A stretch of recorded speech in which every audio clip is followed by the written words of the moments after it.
Buenos días a todos, muchas gracias por quedaros después del café, después de estas mesas tan intensas que hemos tenido y tan buenas. La verdad es que les estaba comentando que la primera había sido muy interesante, la situación actual del mercado inmobiliario, y había habido buen debate.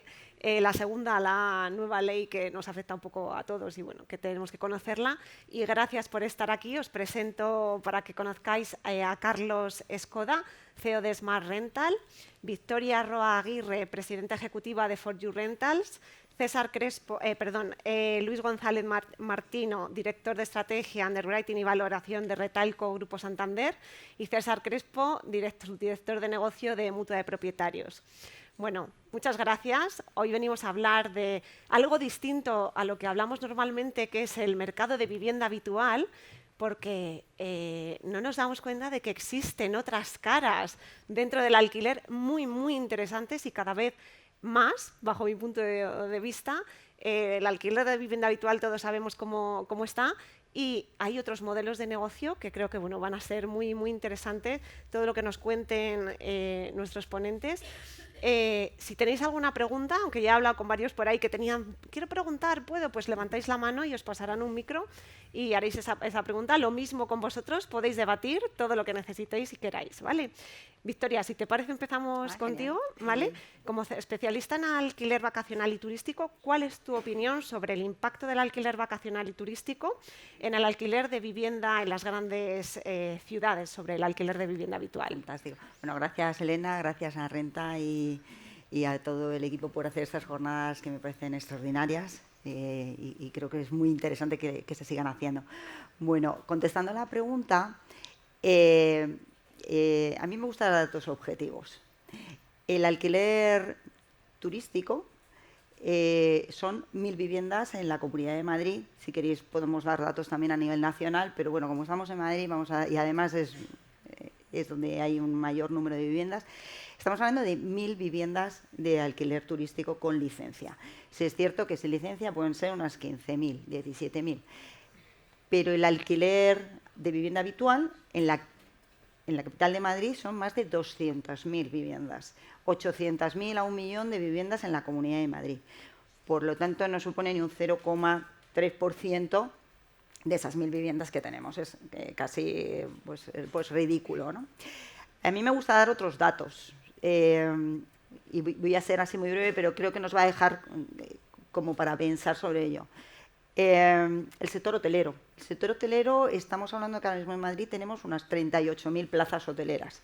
Vuelvo al dato, 1.000 viviendas turísticas, 38.000 plazas hoteleras. Si yo fuera un hotelero diría, bueno, mi competencia es un 2%. Si son 15.000 viviendas, mi competencia es un 40%. A lo mejor ya empezaba yo a ponerme nervioso. Y más con el crecimiento que estaban teniendo las viviendas turísticas. ¿A dónde nos vamos con los alquileres temporales o turísticos? Fundamentalmente a dar un servicio fundamental a la demanda de alquiler temporal que existe en la Comunidad de Madrid y en el Ayuntamiento de Madrid. Voy a dar 4 datos más. En Madrid vienen aproximadamente unos 96.000 estudiantes, hablo, 1.000 viviendas turísticas temporales, 15.000, vienen 96.000 estudiantes, vienen por esto de la diversidad cultural, integración en las grandes compañías, casi 50.000 extranjeros a estar en España en las multinacionales que vienen a trabajar, 45.000 viviendas turísticas, 15.000, digamos, temporales. De temas médicos vienen a Madrid, este es un dato increíble, casi otros 50.000 personas al año a hacerse tratamientos médicos.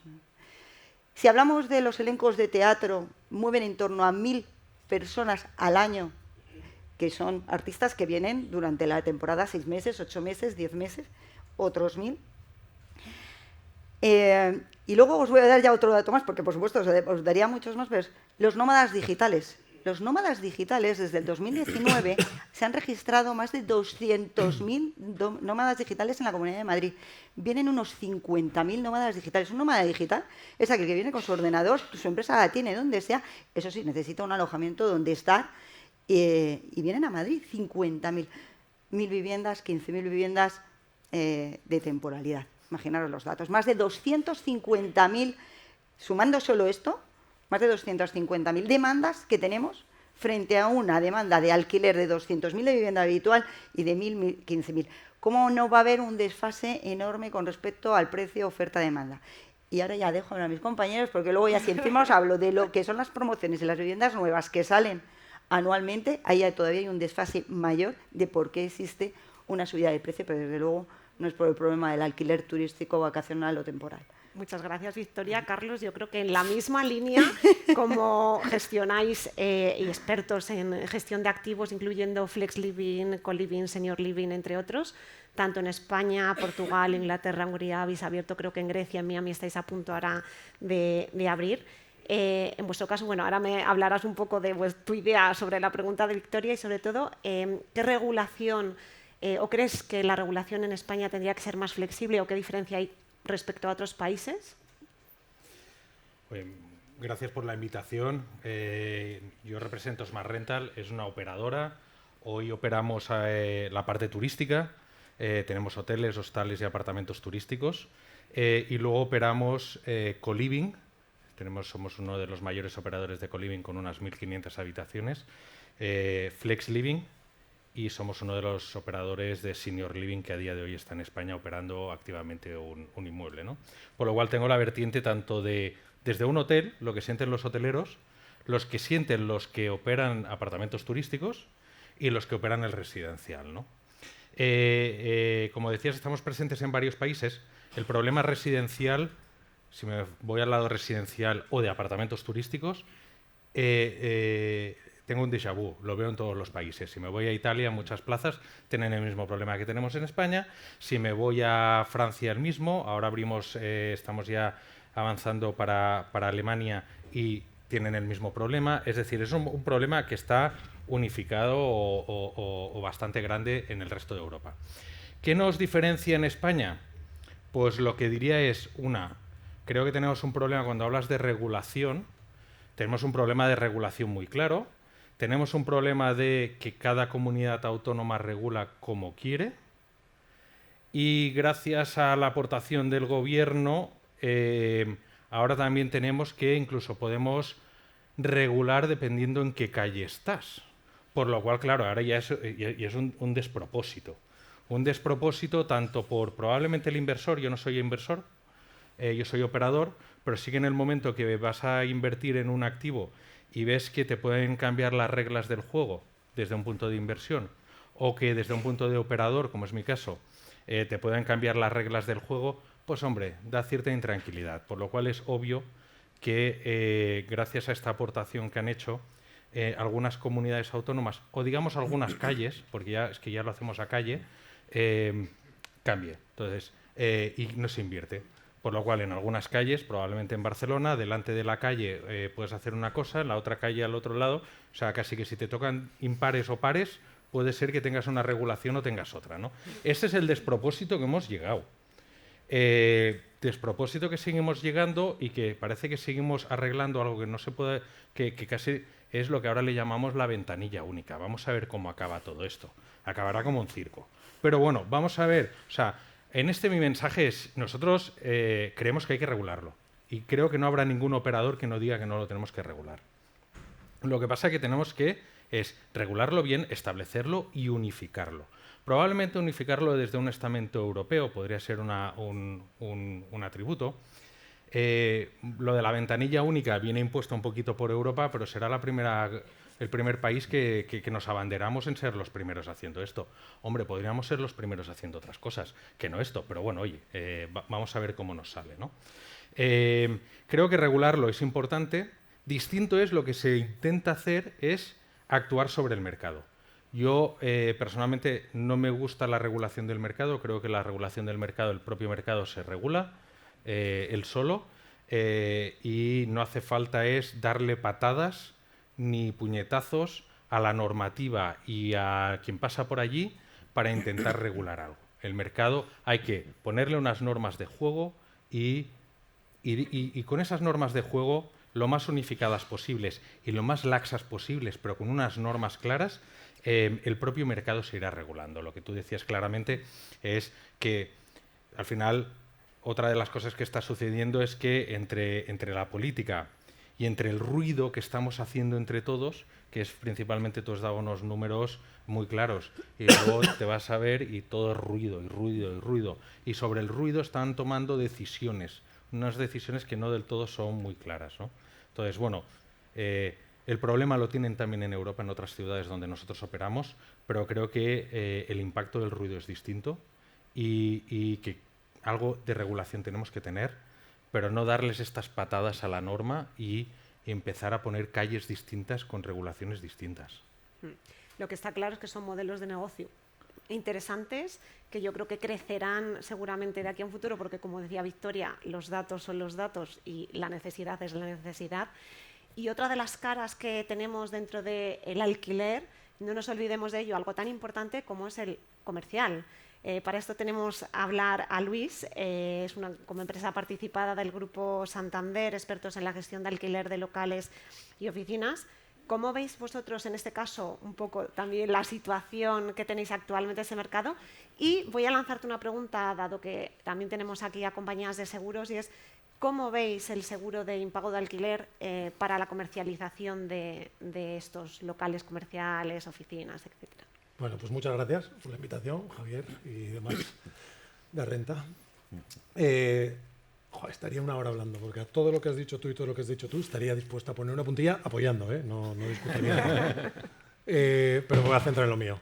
A ver, nosotros estamos en una situación un poco diferente. Al final, el mercado, tanto en España, en general, tanto el turístico como todo lo que sean alternativas al residencial, está ahora mismo en un momento de booming absoluto, porque el exceso de regulación, el crecimiento del turismo. Yo estudié dirección de empresas turísticas. Yo cuando estudiaba teníamos 60 millones de visitantes y éramos el tercer país del mundo. Este año se supone que llegaremos a los 100 y somos el segundo. Y estamos ahí que igual somos el primero. Entonces, están en una situación, en un momento dulce, dejadme decir. Sí. Desde el punto inversor no, porque claro, es un mercado muy maduro, las oportunidades son muy limitadas, el crecimiento de los costes, etc. O sea, al final, lo que es el cash flow, los que miramos los números, el número está apretadillo, pero en términos de demanda estamos genial. Nosotros estamos en una situación muy diferente. Oficinas.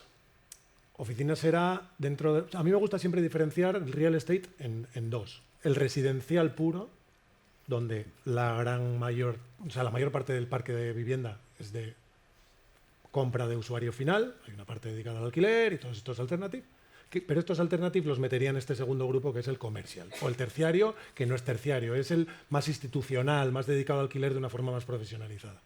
Históricamente, oficinas lo llamábamos el Lion King. Era el mercado más sólido, era súper fácil de definir porque son edificios en suelo terciario con uso oficinas, etc. Unas particularidades, las 9-4, estos que están en zonas industriales, pero era como, ¿qué pasa? Que llega el COVID, la gente empieza a trabajar desde casa y se empieza a repensar el modelo. Y se dice, oye, ¿y si reducimos el espacio y la gente empieza a teletrabajar y los nómadas digitales y joder, esto empieza el run, empieza la bola, los grandes inversores institucionales empiezan a decir, ojo, cuidado, y el mercado de oficinas empieza a caer. Empieza a caer en demanda, en contratación pura, y empieza a caer en interés por parte de inversor. La rentabilidad que exige un inversor es todavía mayor, el volumen transaccional cada año es inferior y se centra en los mejores activos. Castellano 81, pues no, aquí no hay ningún problema. Aquí tendrán full occupancy, rentas por encima de 40 y si se vende mañana, no sé si será un 5 o un 5,5, pero sí, va a estar ahí. Pero los parques empresariales que hay fuera y todo este tipo de cosas están pasándolas canutas. Voy a evitar los tacos, lo están pasando un poco canutas. Ahí es donde aparecen estas nuevas figuras, compatibles con el suelo terciario, que te dicen, oye, y si no se necesitan oficinas, pues ¿por qué no hacemos otro tipo de cosas? En España no hay viviendas, y en las grandes ciudades no hay viviendas. Y antes hablabas de la regulación. ¿Sabéis cuánto se tarda de media desde la aprobación de un plan general hasta la entrega de las llaves? Entre 20 y 25 años. ¿Cómo narices vas a cuadrar la oferta y la demanda si la producción tarda 25 años? El tío que quería comprar una casa aquí está muerto. O sea, es que no, entiéndeme, es imposible. Entonces, eso es lo primero. La liberalización del suelo quizás sea muy agresiva, pedirla, pero agilizar un poco estos plazos facilitaría mucho el cruce de oferta y demanda. Y esto por la parte de oficinas. Y ahora por la parte de locales, aquí hay dos figuras. El local High Street, la calle Serrano, la calle Gran Vía, que ahí tienes los flagship stores de los grandes operadores, con unas marcas que viene gente a comprar de todo el mundo y esos funcionan de una forma. Y luego tenemos el convenience, todo lo demás. Pensad que en todos los edificios, o prácticamente en todos, abajo hay su local, donde tienes al charcutero, pero también donde tienes una clínica de sanitas o donde tienes una oficina bancaria, que ahí cada vez somos menos, de hecho a eso nos dedicamos nosotros, y donde tienes alimentación, que eso con el COVID al revés, se disparó. Entonces, ¿qué pasa con los seguros? Pues que en los grandes edificios de oficinas como este, ni te preocupa tanto el seguro, porque las empresas que tienes generalmente como inquilino tienen un covenant de compañía por detrás que te garantiza bastante, pues que si en algún momento hubiese un impago o hubiese un mal performance de la compañía, acaban saliendo, te pueden dejar un pequeño agujerillo ahí, pero se suele cubrir. Pensad que normalmente se piden 2 meses de fianza, que eso te lo exige la ley, y una garantía adicional de 2 meses de media. Nosotros estamos intentando pedir más. Y con eso estás un poco cubierto. En los locales High Street sucede lo mismo. Ahora, ¿qué pasa con el convenience? ¿Qué pasa con el empresario individual que monta su primer negocio, que no está aprobado? Pues ahí sí que estamos un poco más desamparados. Como sabéis, la regulación protege en general más al inquilino que a la propiedad, y si encima pone Grupo Santander detrás, no os quiero contar. Y si un tío te deja de pagar, vas a estar un tiempo sin cobrar hasta que lo eches. Da igual que haya mandatory period, obligado cumplimiento, da igual. O sea, al final el juez te va a decir, este señor lo ha dejado porque le va mal, no te puede pagar. Encima firman con SLs, con un capital social de 3.000 euros, entonces estás absolutamente desamparado. Ahí es donde, hablando un día con Javier, ahí es donde vemos absolutamente la necesidad de cubrir eso con un seguro de rentas. Y además es interesante porque quitáis un poco el avanzar. Las garantías adicionales, no hablo de la fianza, sino de las garantías adicionales que se piden. Es una forma también de reducir igual a un primer autónomo, un primer empresario que se enroca, se emplea en un nuevo negocio, en reducir esos gastos, ¿no?, principales, ¿no? Sería una buena Absolutamente. opción. ¿Qué pasa? Que a día de hoy hay un problema en el residencial que es el desalojo, el lanzamiento se extiende muchísimo en el tiempo por un tema de vulnerabilidad de los residentes, ¿vale? Si hay niños, si hay mascotas, etc. Bueno, es un tema muy manido, no hace falta volver sobre él. En el caso de los locales comerciales, o sobre todo en los locales, en las oficinas no suele suceder. No sucede, no pasa. Porque al final son inmuebles ligados a explotaciones económicas, a negocios, donde cuando el negocio va mal, pues sí que es verdad que los juzgados están como están y los plazos son los que son, pero es muy raro que se extienda por encima de los 12 meses. Con lo cual, lo que te tiene que cubrir el seguro es inferior a lo que muchas veces necesitas que te cubra en residencial. Eso ajusta el coste y lo hace más viable, más compatible con el negocio. Entonces, ¿cuál es nuestro objetivo? Lo primero, yo soy defensor absoluto de incluir esto en el día a día de la explotación de los locales comerciales en arrendamiento. Ahora, tenemos que conseguir que ese coste sea compartido. Porque con el bad debt a día de hoy, que de media estaría en un 2-3%, vosotros sabéis cómo son lo que se paga anualmente en estos seguros. Entonces, si lo asumiese el propietario en su totalidad, estaría pagando más por el collar que por el perro. Pero en el momento en el que tú interiorizas en el tenant que, oye, macho, que tú tienes un riesgo implícito en tu negocio, ayúdame a cubrirlo. En el momento que consigamos hacer el inception en su cabeza, sí, esto va a ser un must.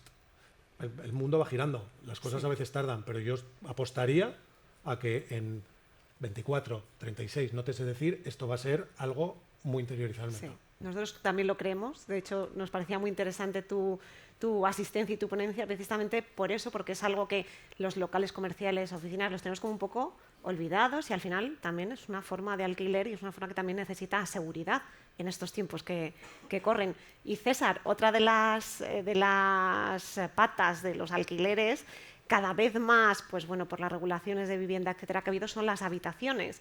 Actualmente sabemos que los seguros de impago de alquiler está destinado a vivienda habitual.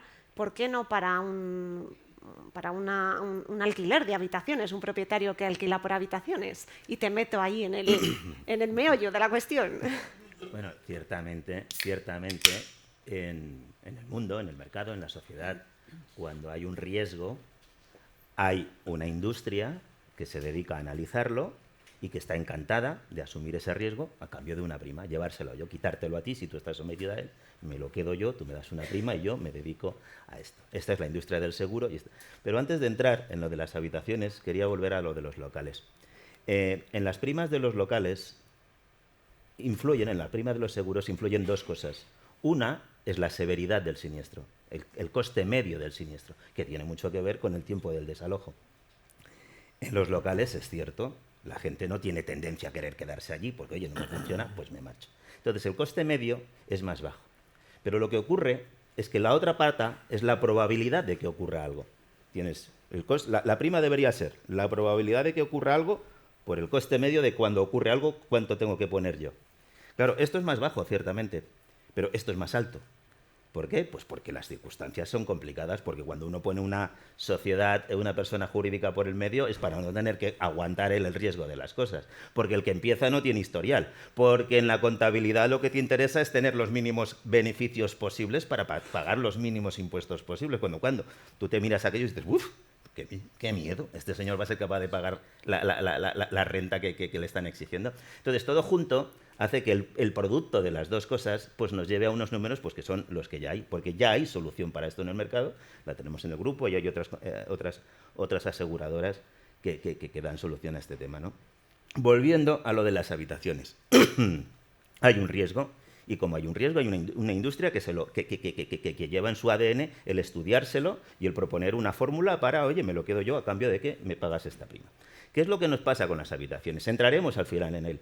Pero es que es distinto, es significativamente distinto. Aunque es todavía es un inmueble, estamos hablando de inmuebles, es distinto de un piso entero y de tal. ¿Por qué? Pues porque para empezar, el proceso de desalojo ya no va no se rige, o el proceso de comercialización, la ley que lo ampara todo esto, no es la LAU, ya es el Código Civil. El artículo 1554 y siguientes. Entonces, todo el proceso es distinto, es diferente, es un poco más complejo. No está muy claro qué es lo que estás desalojando o no, porque no tiene ese señor el dominio del piso, sino de un trocito del piso, cuál, etcétera, etcétera, ¿no? Y todo eso, pues no es sencillo. Como no es sencillo, lo que ocurre es que el que lo resuelva aportará valor. Y entonces será una línea de negocio pues interesante. Ahora mismo nos falta a las aseguradoras, nos apetece entrar aquí donde se aporta valor mitigando riesgos, pero nos hacen falta estadísticas. Si no tenemos números, no podemos poner precio a las cosas. Y claro, pues tampoco es que tengamos una experiencia aquello como salvaje en todo esto de qué es lo que ocurre, cuánto se tarda, ¿no? Por tanto, resumiendo, es algo que está en nuestro pipeline, en el nuestro y seguro que el de otras muchas aseguradoras. Nosotros lo vamos a abordar a lo largo de 2026. Pero bueno, ejemplos de que de verdad nos vamos adaptando a las nuevas realidades es el alquiler de temporada que hemos sacado este año. El alquiler de temporada era residual absolutamente y por causa de las leyes y de cómo la gente intenta culebrear para no verse sometido a según qué problemáticas, pues ahora resulta que en Barcelona, datos de un portal, más de la mitad de los pisos en alquiler son pisos de alquiler de temporada, lo cual no tiene ni pie ni cabeza. Porque la temporada no la determina que tú pongas el alquiler por unos meses. Ser de temporada depende del uso que hace la persona que entra en él. O sea, esa persona que entra en él tiene que tener de verdad establecido un tiempo de estar allí porque su vivienda principal es otra y está allí por alguna razón. Entonces puede estar 3 meses, 6, 9, 18 meses y ser de temporada. Pero es la esencia de lo que esa persona le lleva a alquilar el piso. No basta con que yo lo alquilo por unos cuantos meses. No es cosa tuya, señor propietario, es cosa del inquilino. Si el inquilino va a estar un tiempo, entonces es de temporada. No es normal que haya un 52% de pisos así, no tiene sentido. Bueno, pues hemos dado solución a esto, hemos sacado un producto nuevo, distinto de lo que es el seguro normal, uno que no se renueva, que acaba en 6 meses, pues se muere allí y no se puede renovar, tienes que hacer otro, no era fácil. Y el 25 ha sido el año de este. El 26 será el de las habitaciones. Pues me parece muy interesante y yo me voy a quedar con eso y yo creo que por aquí también nos vamos a quedar con eso, así que durante 2026 te iremos llamando César, ya lo tenemos. Lo ha dicho el mes. Bueno, es muy interesante porque además vemos, vosotros, bueno, abro una pregunta, aunque la dirijo a Victoria, pero si nos queréis decir un poco entre todos, hablando del alquiler de habitaciones, no sé si consideráis que los propietarios que alquilan por habitaciones es más por rentabilidad o para puentear un poco todo el tema de la ley de vivienda, etcétera, ya uniendo también a los alquileres de de temporada, Victoria, no sé Vale. qué pensáis. Vamos a ver, el inversor de residencial, de vivienda, en España el 80% son particulares. O sea, los grandes tenedores son solo el 20%, muy a diferencia de Alemania, que las cifras son totalmente diferentes, y otros países. Pero en España el 80% de esos inversores que tienen esas viviendas y que las han comprado como inversión son particulares, son personas, familias normales, digamos. Vale. ¿Qué busca un inversor? Un inversor tiene todo su derecho a buscar la máxima seguridad y la máxima rentabilidad. Y tiene la posibilidad de, ¿dónde invierto? 300.000 euros en bonos del Estado, en fondos, no sé qué, o en el inmobiliario. Que además sé que el inmobiliario me va a dar un valor de reversión porque al final de X años voy a obtener unas plusvalías por el incremento del inmueble. ¿Pero qué busca un inversor así? Pues busca fundamentalmente dos cosas. Yo estoy todos los días hablando con inversores así. Solo buscan una cosa, seguridad. Es la mayor de sus preocupaciones. La segunda, indudablemente, la rentabilidad. O sea, si yo me siento con un propietario y le digo, vas a tener una rentabilidad de un 50% más en un alquiler habitual, en un alquiler de tal, que en un alquiler me va a decir, ¿pero es seguro? ¿Voy a tener problemas con el inquilino? ¿Te va a pagar el inquilino? ¿Voy a tener problemas con la comunidad de propietarios? Porque están dispuestos a tener la misma rentabilidad en un alquiler si no tienen seguridad. ¿Qué ocurre con un alquiler temporal? Pues que les damos una total seguridad. ¿Por qué? Porque el inquilino que viene es 100% seguro, o sea, te va a pagar. Es un inquilino de empresa, es un inquilino que no te da ningún tipo de problemas, y eso es lo que ellos priman. Que además tenemos una rentabilidad superior al 30% con respecto a una vivienda habitual, y ya si digo la vivienda en alquiler, estamos triplicando el mismo inmueble si tuviéramos la vivienda turística. Pues sí. Pero lo que más les preocupa es la vulnerabilidad que tienen ahora mismo con la ley de vivienda que tenemos ahora mismo. En Europa somos el país más restrictivo con respecto a la ley. Tenemos 8 años de obligado cumplimiento para persona física, 10 años de obligado cumplimiento si eres una sociedad. El segundo país más restrictivo está en Francia, que son 3 años, y todos los demás, en Inglaterra, son entre 6 y 12 meses. Estados Unidos es meses. En Alemania son 12 meses, un año.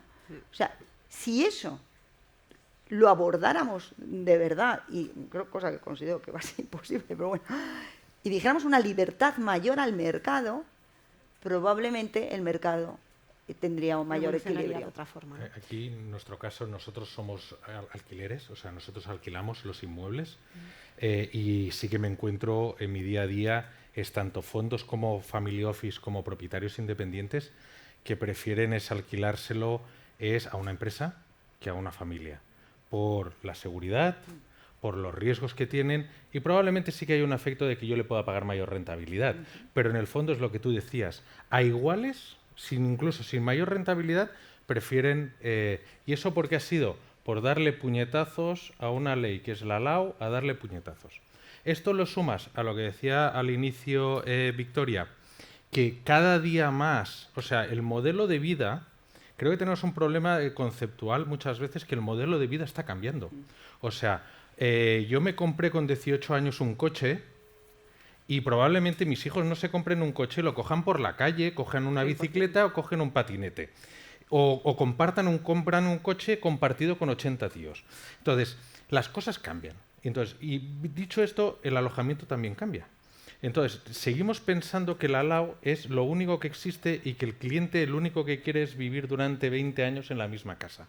Las cosas ya no son... Y pensamos que las familias, alguno aún debe pensar que las familias son de 8 hijos y un montón de gente. No, las casas están cambiando, las dimensiones de las casas, las necesidades de la gente están cambiando, las ubicaciones donde vivir están cambiando, las necesidades de experiencia de vivir están cambiando. Entonces, llega un momento que la gente ya no solo es que el inversor no tenga una seguridad con la LAO, sino que el inversor también ve que hay una demanda creciente de demanda de residentes que no quieren el build to rent, que no quieren comprar, que lo que quieren es otra cosa más temporal o más flexible por su época de su vida.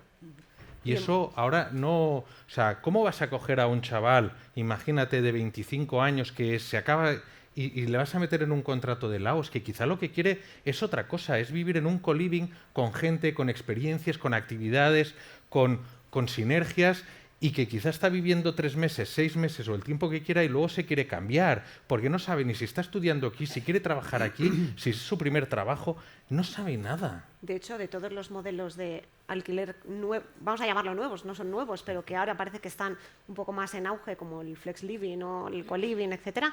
¿Tú cuál crees, como experto un poco de lo que gestionáis vosotros, cuál es el que mayor crecimiento está teniendo y qué papel juega la tecnología en todo esto?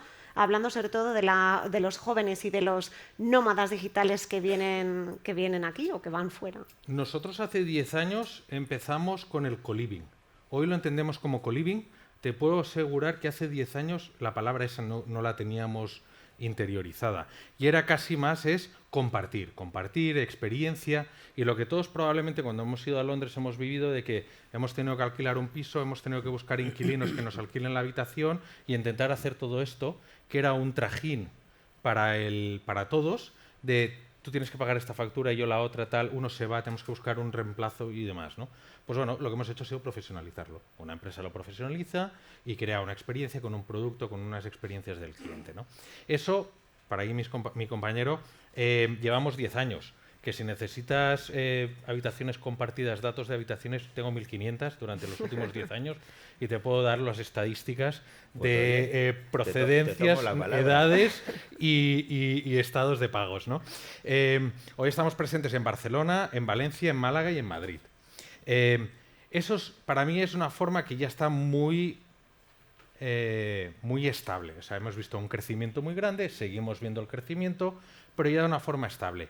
No lo veo en ciertas ciudades. No lo veo en ciertas ciudades y lo tenemos muy claro, porque al final hay una probabilidades de riesgo que hay que asumir y en nuestras ciudades, por lo cual las que estamos cómodos, nos podemos plantear algunas. Luego viene el siguiente, tú me hablabas un poquito de cuáles son las que tienen mayor crecimiento, en qué estado están. Para mí las tres modelos están en etapas absolutamente distintas.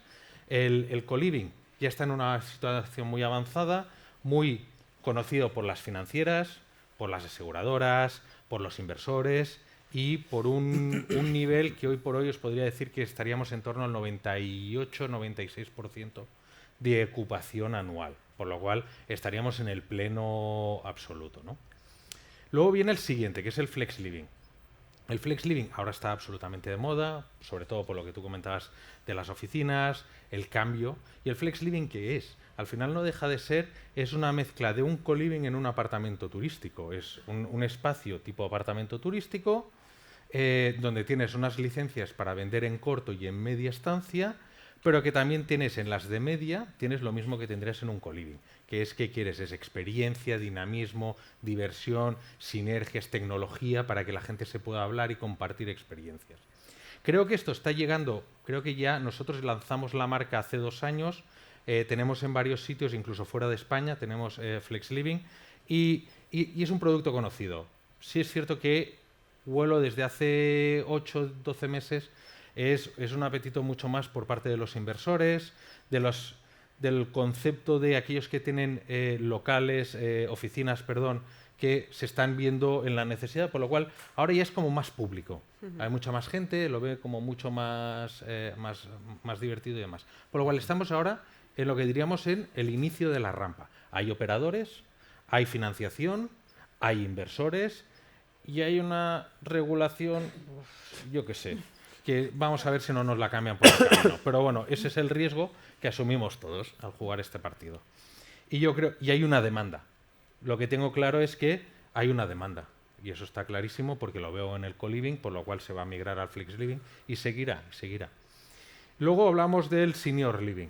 Senior living, para mí, vamos en este orden. Senior living, hoy por hoy, viendo por Europa y sobre todo en Estados Unidos, hay operadores de senior living muy buenos. En España, digamos que no somos muchos en el sector del senior living como operador. El senior living para mí, y aquí lo dejo y quizá dentro de unos años lo veremos, para mí será la gran revelación. España juega una posición espectacular en senior living, tanto por la seguridad, gastronomía, el turismo que ya tiene, la infraestructura, todo jugamos un puesto muy importante. y sobre todo el senior living vacacional, diferencio el urbano al vacacional, ¿no? Senior living para mí es algo mucho más reciente. Nosotros tenemos uno en Santa Pola de unas 300 villas que está funcionando muy bien y que queremos seguir ampliando con más activos. ¿Qué nos encontramos aquí? Distinto, estamos en distinta fase. Empiezan a haber algo de inversores, pero que lo están analizando, que están en una fase muy incipiente, que sus comités de riesgo aún no lo tienen claro, pero porque no tienen una yield de salida, no saben muy bien el modelo de negocio, no entienden aún todo el modelo de negocio,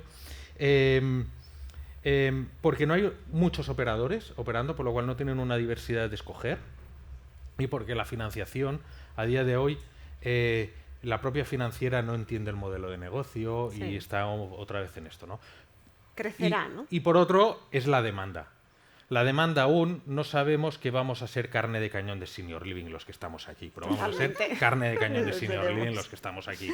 Y quizá no lo sabemos, pero vamos a acabar allí, ¿no? En vez de la residencia, el senior living. Sí. Hombre, porque no tiene nada que ver, ¿eh? O sea, es un Totalmente. concepto absolutamente distinto y no que tiene nada que ver, ¿no? Carlos, como puntualización, todos los fondos de inversión que se levantan de living están muy enfocados al flex o al co-living, que al final yo creo que se mezcla un poco. Exacto, se juntan. Siempre se hace referencia a PBSA, pero te tengo que decir que en todos se hace referencia al senior living, porque lo que tú dices, no se sabe qué va a pasar, pero yo dejo la ventana Exacto. porque igual acabo metiendo pasta ahí y oye, como esto hay que firmarlo predatado, pues entonces hacemos Exacto, porque referencia. todos los que están levantando ahora fondos un poquito de este alternativo están hablando, claro, o sea, tú levantas el fondo y será para 10 años hasta tu salida, 7 años. 3, 4 de inversión, 5 de 4 mantenimiento. Entonces Y dices, ostras, no me voy a cerrar una puerta que no sea que eso me luego me corten la cabeza por el camino. Lo pongo todo y ya luego iré decidiendo, iré viendo cómo va la demanda, ¿no? Y yo creo que esto, senior living, nosotros no lo vemos fuera de España. Sinceramente, no lo veo en Bélgica, no lo veo en Italia o no lo veo en otros países. y en un Florida y por ahí, que siempre hubo un... Entonces, Florida, hemos estado en Miami varias ocasiones y hemos aprendido de ellos. Para mí, yo le llamo es que España es la Florida de Europa. Y lo comparo un poquito. Lo que ha pasado en Miami lo vamos a ir viendo nosotros en Florida, porque no solo hay senior livings en Miami, hay otras partes de Florida. Lo vamos a ver en España. Miami es un destino turístico por excelencia de Estados Unidos. Gente que se ha pasado allí veraneando todos sus meses, que algunos tienen segundas residencias en Miami.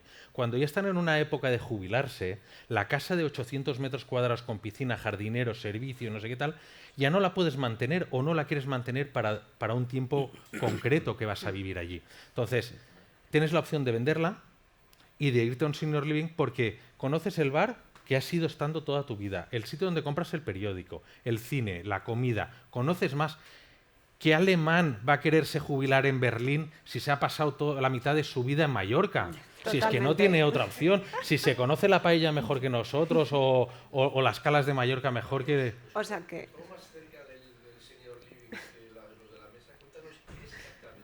El senior living al final es un modelo residencial en el cual va enfocado a personas a partir, digamos, de 55 años, pero pongamos un poquito más, en la cual ya se han jubilado, puede ser que se hayan jubilado, que estén en perfecto estado de salud, eso está claro, porque no está medicalizado. Una cosa es un geriátrico, es un producto absolutamente distinto, nada tiene que ver un geriátrico con un senior living. Y a veces esa es la confusión principal. Y entonces, es un sitio donde, ¿qué nos puede...? Yo, perdonad, y te doy la contestación un poco con mi padre, ¿no? Mi padre está solo, que necesita, que está en perfecto estado, que es de la movida madrileña, que la fiesta la ha llevado durante su vida, que ha tenido la suerte en su época de poderse haber comprado algunas casitas y tener algo de patrimonio. Por lo cual, tiene un estado, hoy que está la jubilación máxima, la pensión mínima, son 2.500, 2.200 la máxima. Si son 2 personas, ya son 4, 5.000, 2 meses son paga extra, que nos vamos ya a 6.000. Oye, que tienes un poder adquisitivo, si ya lo tienes todo pagado. Los hijos estamos todos fuera, ninguno está allí. La casa de 5 hijos le sobra por todos sitios. No lo vamos a, lamentablemente, digámoslo así, no lo vamos a ver tantas veces como a él le gustaría. O sea, lo vamos a ver, pero no como a él le gustaría. Entonces, al final, qué mejor que estar en un sitio donde... Y hago referencia al senior living que tenemos en Alicante. Senior living de Alicante son 300 villas con tu jardín, tu bungalow, vas con tu coche del buggy del campo de golf, vas por todas las zonas. Tienes piscina exterior, piscina interior, tienes un centro comercial con supermercado, gimnasio, masajistas, para peinar a tu perro, para no sé qué, todo lo que puedas necesitar, y un cine para hacer actividades. Tienes restaurantes para todos los asociados y para la gente de fuera. Entonces dices, si es que allí ya tengo, y nosotros como operador montamos fiestas en la playa, fiestas, pero no fiestas de jugar al parchís, que eso estaba bien para nuestros bisabuelos, pero y la butaca, que eso no es lo que queremos el que tiene 65, que está en perfecto estado, es, oye, montame un buen partido de pádel, un buen partido de fiesta, buscamos cañas, fiesta, un poquito es esto. Socializar. Es sociabilizar, y que tú como hijo además lo vas a tener claro porque está en un entorno controlado. Dependiendo al que vayas. Aquí en Madrid hay algunos con un ticket muy alto, ubicados en unas zonas que quizá tampoco son, no me acuerdo, ubicados en zonas que, bueno, oye, cada uno tiene su modelo de negocio. Sí. Entonces, yo creo el ticket dependerá de cada uno, pero ¿qué tienes? Yo como hijo, ¿qué tengo? Tiene el agua, la luz, el internet, la limpieza, el mantenimiento, todo. Lo único que, una vez he pagado eso, lo único que se tiene que preocupar es de pagar la comida y sus fiestas. Y nada más. Por ejemplo, fíjate, como modelo de negocio, nuestro senior living, lo que hemos establecido es que en nuestro senior living tiene que tener un espacio para los visitantes. Porque creo que el que yo vaya con mis hijos, que al final son los nietos, ¿no?, de a ver a mi padre puede decidir, oye, compartir su apartamento de 1 o de 2 habitaciones y compartirlo con nosotros.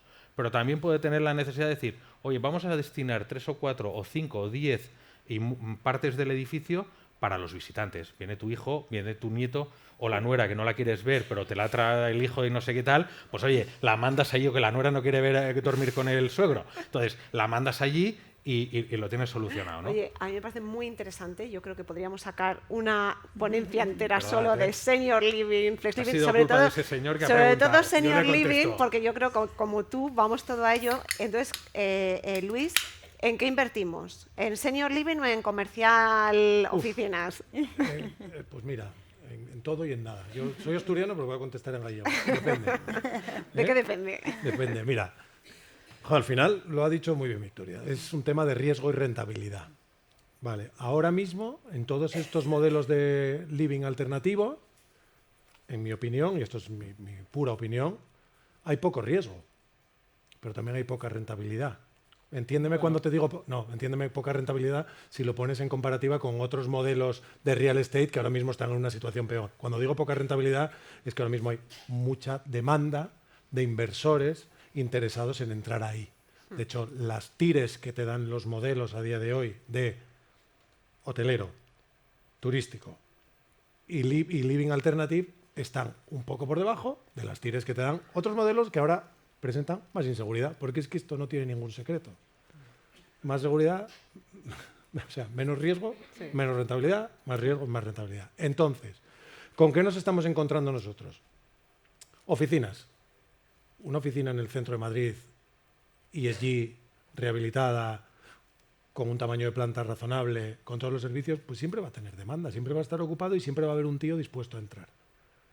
En locales, ahí ya nos abrimos el panorama. Ahí estamos ya fastidiados, porque ahí tenemos de todos.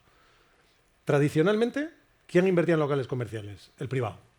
Hay muy poco institucional entrando en locales comerciales. Sí que entran a lo mejor en los grandes flagship, un Heinz te compra 3 o 4 flagship, portfolios de alimentación, sí que hubo en los últimos años mucho interés, pero lo que era la compra del local 1 a 1 era del privado. Entonces era una opacidad absoluta transaccional, tú no sabías lo que pasaba.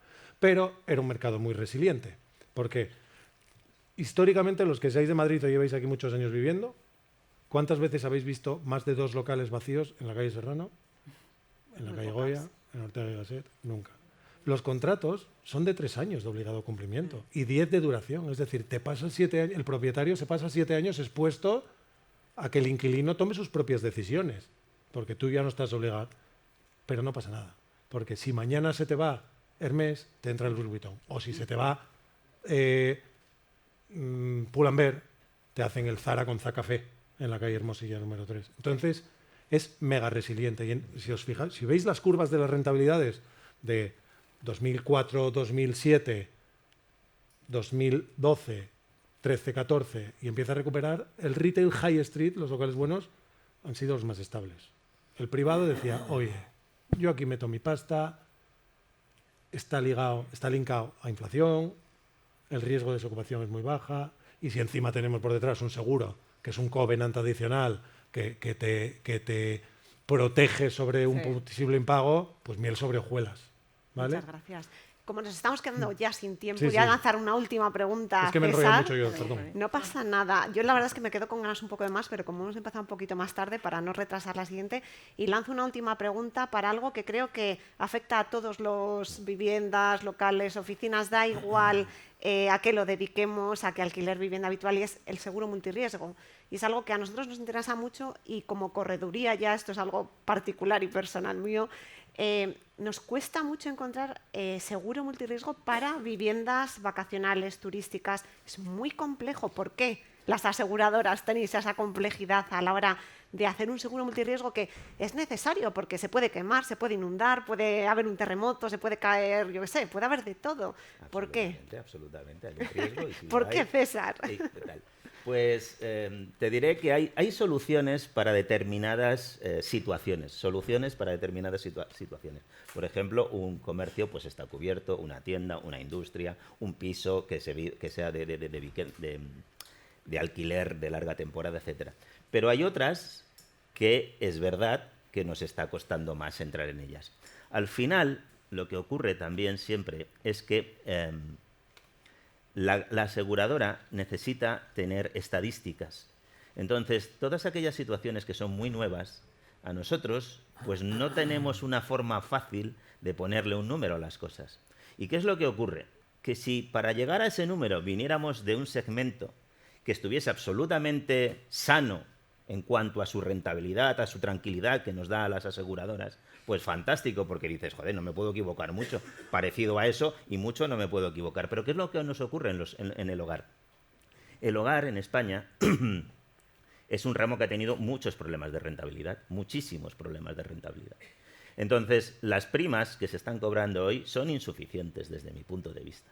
Con lo cual, ¿cómo pasas de eso, de una situación normal, estable, que conoces, a algo que es eso, el mismo piso, pero con unas circunstancias de riesgo que son distintas, porque las circunstancias de riesgo son las personas que viven dentro? El piso normalmente no se quema por sí solo, sino que hay muchas posibilidades de que se queme por un mal uso de esto, de aquello, de lo de más allá. Y no se embozan las tuberías así por las buenas, sino que se embozan porque hemos echado algo, etcétera, etcétera, ¿no? Entonces, en la vida normal de los inmuebles, de los pisos y tal, tenemos eso, una insuficiencia de prima, tenemos un histórico malo de rentabilidad. Pasarnos a una situación en la que el riesgo nos es desconocido, porque es diferente. Cuando alguien va a ocupar un piso solamente durante unos meses, cuando hay 3 señores en 3 habitaciones que a lo mejor ni se conocen y cada uno hace la suya, cuando traen a sus amigos y a lo mejor coinciden y entonces utilizan muchísimo no sé qué o no sé cuántos o lo de más allá, son riesgos que llamamos agravados. Esta situación es una situación de riesgo agravado frente a lo que es tu histórico normal. Y eso todavía nos cuesta un poco medirlo. Evidentemente, como cuesta, es lo que decía antes, si cuesta es que se puede aportar mucho valor. Y si se puede aportar mucho valor, a alguno lo haremos. Pero necesitamos un poquito de tiempo. Pues está muy bien, porque además creo que de aquí te vas a ir con muchos datos de Carlos sí, ya le he y de cogido la Victoria. palabra. De Victoria también Sí. para ampliar todo esto. Y yo creo que ya nos quedamos un poco sin tiempo, ¿verdad? Muchas gracias por estar aquí. Creo que esto da para un debate un poco más amplio. Yo creo que lo tendremos seguramente en breve y agradeceros vuestra asistencia y vuestra participación. Muchas gracias. Gracias.